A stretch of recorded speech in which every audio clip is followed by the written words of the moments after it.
Happy Mother's Day, everybody. All right. Uh, so today we're going to wrap up this Overcomer series with the fourth and final discussion. Most of us battle with fear at some point in our lives. Probably a lot of us, if we're really honest, have to face it at least every day in some form. When you think about fear, though, a lot of times you think about when you're a kid, maybe you were afraid of storms or afraid of the dark or afraid of the drains in the bathroom. Yeah, I was afraid of all those things. If I had to go outside when it was dark, I would run as fast as I could, get what I needed to, run back. I remember one day, this has stuck with me, and I've not really been afraid of storms since then, but I remember one day it was storming real bad. There was tornadoes in the area and all that. The trees were laying down flat because the winds were blowing so hard, and I couldn't help but be a little bit panicky as I stared out the windows at all this going on. And Dad sitting behind me in the counter or in the recliner, just watching TV, not even watching the news. He's just watching TV. And I remember him making the comment, like, stop being so scared, So maybe you have similar stories of tornadoes bearing down, or hail beating on the roof of your house, or the concussions of thunder booming and scaring you, or whatever. Maybe you were worried about something else, like somebody you love, maybe your parents, you're worried about their marriage. Now that you're older, you might worry about your own kids, or losing your job or something. Maybe you worry about failing at something, being a failure, or what somebody else might think of you. One day, on the way out of the church, or out of the door to church, Miss Smith accidentally dropped this beautiful cake that she had made for the bake sale at church. With no time to make a new one, she just quickly grabbed a roll of toilet paper and slathered icing all around it and made it look nice. To conceal the embarrassment, her plan was to purchase her own cake at the bake sale, which was going to happen directly after church. So after worship, she rushed down the stairs to the basement, and she was horrified to find out that her cake had already sold, her cake.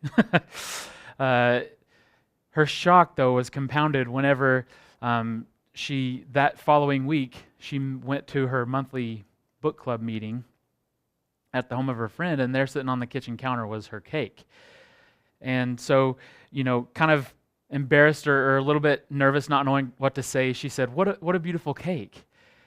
Thank you, the friend said, smiling. I made it myself.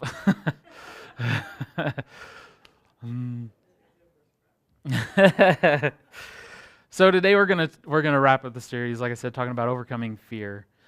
Some of life's most common fears are the fear of loss, the fear of failure, the fear of rejection, the fear of the unknown. So do any of these things kind of ring a bell with you, sound familiar, something that you fear? Do you fear losing something? What if something happens to somebody you care about, like your spouse or your kids?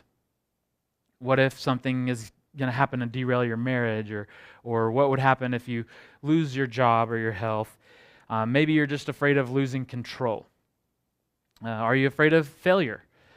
You afraid you won't measure up to somebody else's expectations or some standard that maybe you've even created for yourself, that you won't be able to keep up financially? You really, really want to do good, be a good person, help people, make God proud or whatever, but you feel like a spiritual failure. When you were a kid, you were always picked last for the team. So now you fear rejection. You don't want to be left out again. You don't want to be last.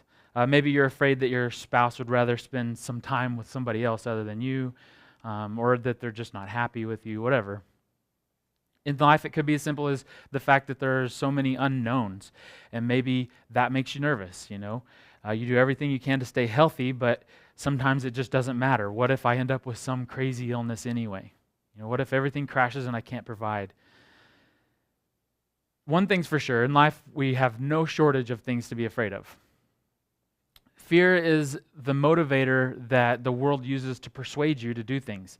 For example, you'll see signs on buildings that say, "Don't miss this sale." And you kind of strike a nerve with you, make you afraid you might miss the sale.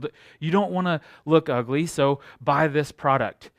People are spying on you. Subscribe to this VPN. This group of people wants to ruin your life, so vote for this group of people. The great news for us, though, is that we serve a God who does not operate that way. Fear is not from God. God doesn't want us to be afraid. In fact, He gives us what we need to be able to overcome fear. Paul said it this way in 2 Timothy. He said, "For God has not given us a spirit of fear and timidity, but of power, love, and self-discipline." Some say that fear is the opposite of faith, but today I want to challenge us to look at it from a different perspective. We should acknowledge that fear is actually faith, but it's faith in the wrong things. Fear is faith in the wrong things. Fear is debilitating. It causes weakness in areas of your life that God wants to make you strong. And being afraid of something causes you to make bad decisions because suddenly these bad decisions, they seem like they could be better because it's easier or safer. Normally when we eat supper, we'll turn on the TV and watch TV. The other night the internet wasn't working, so we typically will grab a DVD of something. And we were watching Scrubs, the old TV show. I don't know if anybody else has ever watched that show, but the episode that we watched was one that was about fear. All the characters were struggling with their own fears. One was afraid to stand up to a certain person. One was afraid that things could go wrong in their relationships. And the main character was afraid of getting sick. This is a show about doctors. At one point, he was reflecting on some of the patients that he had traded with other doctors. And he said, "I'm a doctor afraid of sick people." So fear made him believe that it was better to just simply not do his job, better to avoid helping people and being there for his patients. Before we talk about overcoming fear, let's kind of give fear a definition. If God is going to empower us to overcome fear, it would be a good idea to be able to define it. And you may already be familiar with all the fears in your own life, but that may not be the case. You may even have some fears you don't know or whatever. No, the main character in Scrubs, for example, he didn't even realize that he was making decisions based on fear till well into the show. So if fear is placing faith in the wrong things, we could say that fear is placing faith in the what-ifs. God says this, but what if? Fear is placing faith in the what-ifs. And that's exactly what Moses did in the Old Testament when God called him to go stand up to the Pharaoh and lead his people out of Egypt on his behalf. In chapter 4 of Exodus, it says, "But Moses protested again. What if? What if they don't believe me or listen to me? What if they say, 'The Lord never even appeared to you'?" Instead of placing his faith in God's promise to him, Moses put his faith in the what if. What if they don't listen? What if they don't believe me? I shouldn't go in the room. What if I get sick? What if the bottom falls out in the economy? What if I lose my job? What if something happens to my kids? What if I leave for work and get in a car wreck? What if? Fear is placing faith in the what ifs. So why does this even matter? It only shows how much I care, right? I just want to be ready for the worst, being prepared. That's sure. But if you're taking notes, here's why the what ifs matter. First, what you fear the most, what it does is it actually reveals what you value the most. So if you're afraid of losing your marriage, what do you value the most? Your marriage. If you are worried that something's going to happen to your child, it shows that you value your child. If you're afraid you won't be able to pay the bills or you might lose your job or something, it shows that you value financial security. So what you fear the most reveals what you value the most. Second, what you fear the most reveals where you trust God the least. So now think about that for a minute and really let that specific one sink in. Put the two statements together even. What you fear the most, it reveals what you hold most valuable and where you give God the least amount of trust. So if you're afraid of losing your marriage, Sure, you value your marriage, but do you really trust God with your marriage? If you fear something might happen to your children or whatever, do you trust God with your children? If you're afraid of not having enough, are you trusting God to be your provider? So what is your what? And I want to encourage you not to be afraid of this because it's not an issue of condemnation, but I want to encourage you to be honest for a moment and truthfully acknowledge where fear is a little bit stronger than your faith in God, and where your faith in the what if is stronger than your faith in God. So if you're taking notes, I would even encourage you to write it down, name. So you can say, I'm not trusting God with, what is the blank? My children. I'm not trusting God with our future, with somebody that I love, with my parents, my job, my friends. What is your what if? Now, it may seem a little bit silly, but if you can't define it, then you won't be able to defeat it.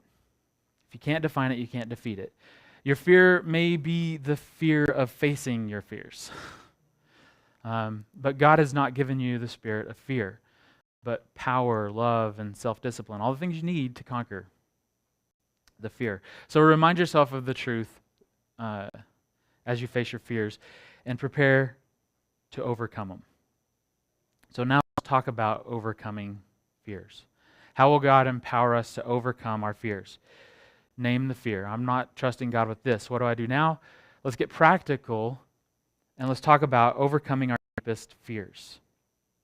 The first thing we're going to do is acknowledge our fear and then choose to trust God anyway. So the first thing I need to do is acknowledge it. And then make the decision to trust God anyway. So what good does it do to pretend that the fear doesn't even exist, right? In other words, we're not going to close our eyes and put our fingers in our ears and repeat, this isn't happening, this isn't happening, this isn't happening. This is probably not a movie I should quote in church, but think of Ace Ventura, the second movie. And Ace loves animals, but he has an irrational fear of bats. And at some point, his investigation takes him into a cave where bats live. And he really doesn't want to go. So to face his fear, he decides to pretend that it doesn't even exist. He enters the cave, he says, I am not afraid. I'm not afraid. I like it here. And he just pretends that it doesn't exist. The problem is that every time the fear takes over him, he sacrifices something that was important to him by throwing it at the noise, trying to scare away the bats. And one of the things he throws is his torch. And it leaves him without light in this pitch black darkness of this cave. And finally he gets so spooked that he runs through this pitch black darkness trying to escape the cave. We don't want to do that. We don't want to pretend that the fear doesn't exist. Instead of ignoring the fear until it takes over and causes us to run through cave darkness in terror, why not acknowledge the fear so that we can make the choice to trust God anyway? A more practical example than the movie would be about a person that I know that once told me that he didn't have any fears, not afraid of anything, not even heights. And one of my fears is heights. This one stands out to me because I know what it's like to be afraid of heights. And I know exactly what happens when you get up very high if you're afraid of heights. If you're afraid of heights, there's absolutely no reason to pretend otherwise. And I'll never forget just being a few feet off the ground with this guy, and he was virtually incapacitated, you know. But instead of pretending and saying, I'm not afraid of heights, wouldn't it have been better to acknowledge the fear and then choose to trust God anyway so that you don't hit that brick wall? Can't do anything. So tell the truth. You know, I'm nervous about this. This is heavy on my heart. I'm worried about this person. You don't have to accept it and move on.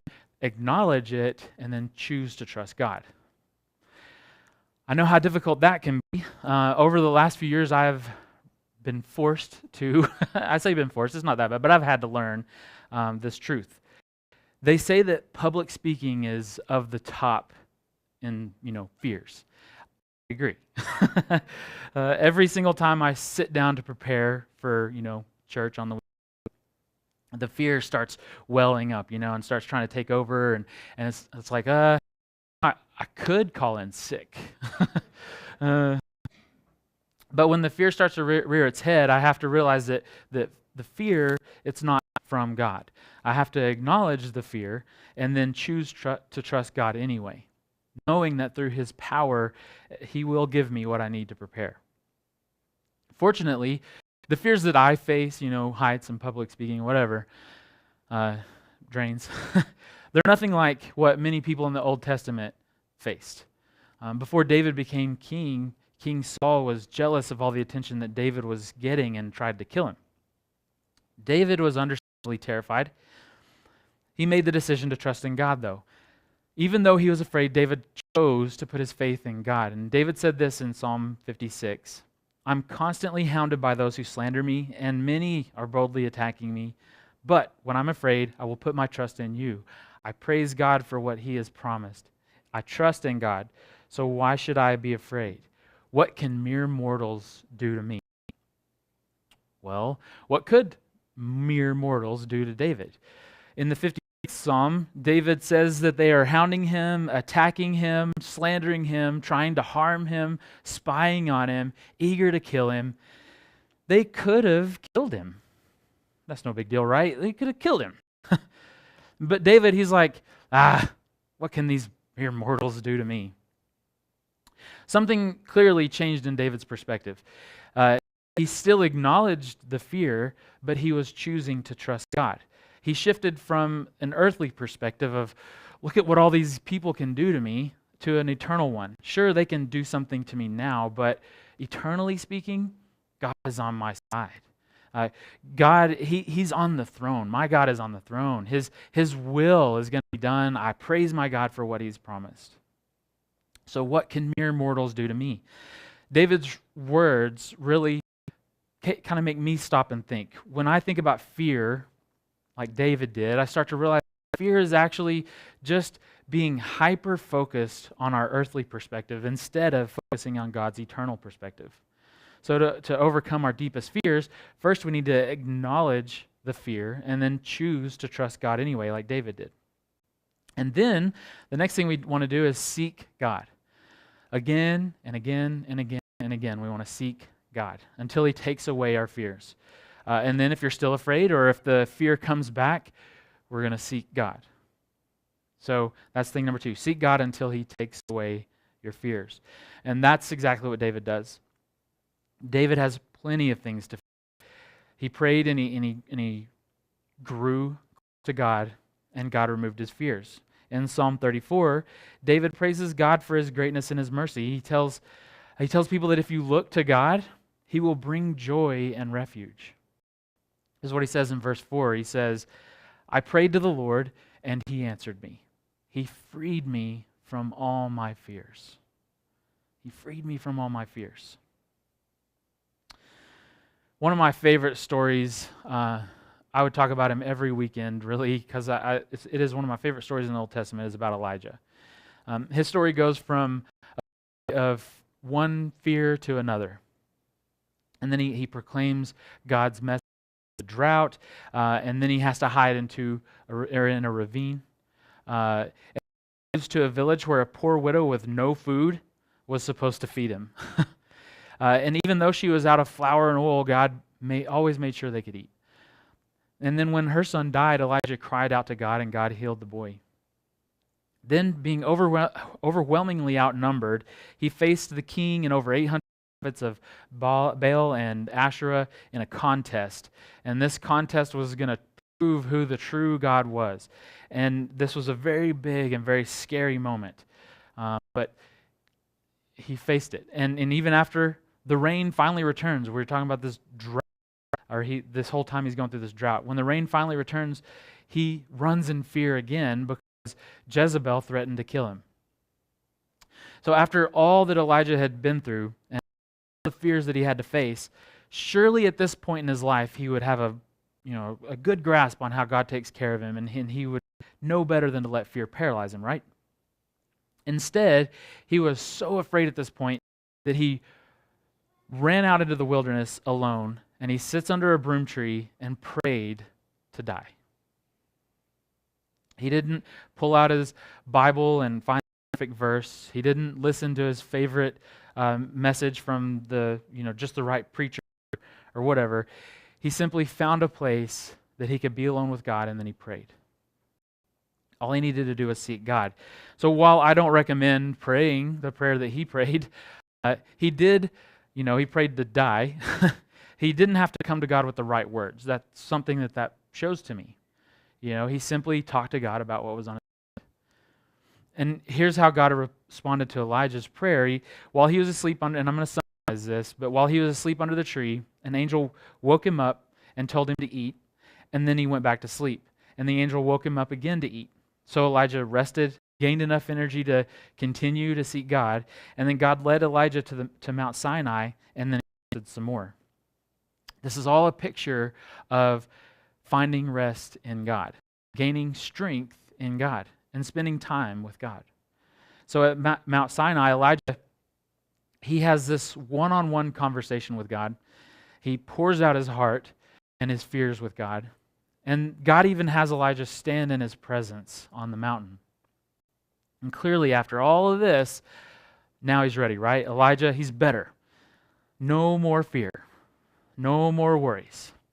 Actually, the next time that God asks him what's going on, how he's doing, Elijah just repeats the same thing. I've done my best, but people have turned from you, killed all your prophets, and now they're trying to kill me. So even after all this, he's still feeling down. I wonder, it makes me think of my situation with my dad. I wonder if God ever feels like my dad might have felt when I was staring out the window and was thinking, stop being so scared. God essentially tells Elijah to go back where he came from, keep doing what he was called to do, and then he's not alone. So Elijah did. He just kept doing it. He was given an opportunity to acknowledge his fear and then continue to seek God and seek God and seek God until he took away the fears. So who knows how long that it took before some of Elijah's fears were taken away from him. We don't even know if they were, but we do know that God didn't want Elijah to give up. He didn't want Elijah to stop seeking him. Next time Elijah appears to be afraid was when King Ahaziah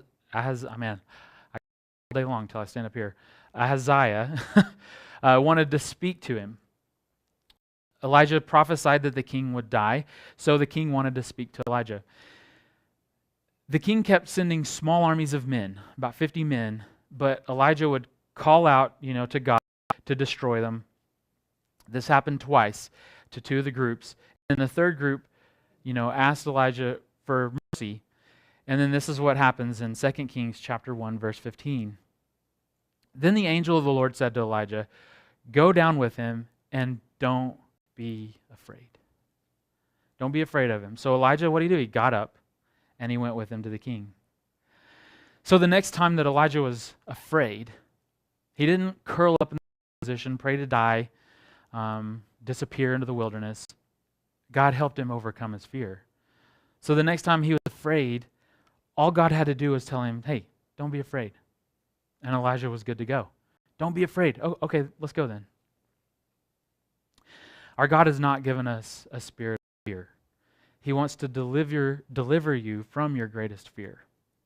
So don't let fears paralyze you. What can mere mortals do to me? Don't let temporary fears paralyze you and keep you from focusing on an eternal perspective. I hope that you believe that it's possible for our